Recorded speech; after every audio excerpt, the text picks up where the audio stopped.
Viral momen haru sopir bus berhenti di pinggir jalan demi temui ibunya meski jadwal sedang padat. Seorang sopir bus mendadak menepikan kendaraan viral di media sosial. Rupanya ia menepi demi menemui ibunya yang sudah menunggu di pinggir jalan. Momen pertemuan sopir bus dengan ibunya itu beredar luas hingga viral.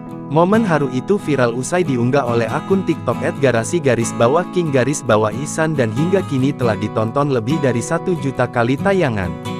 Dalam video viral tersebut, tampak sopir bus yang mengenakan seragam biru dongker dan topi putih turun dari bus yang dikemudikannya. Sopir bus itu berjalan ke tepi jalan, di mana 2 orang telah menanti di sana.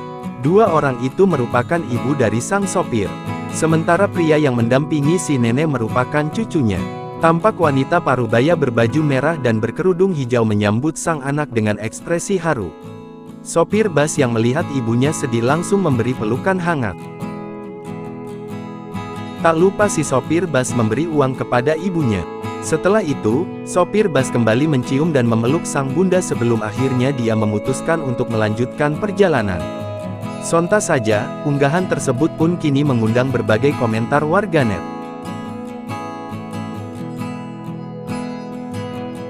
Download Tribun X sekarang, menghadirkan lokal menjadi Indonesia.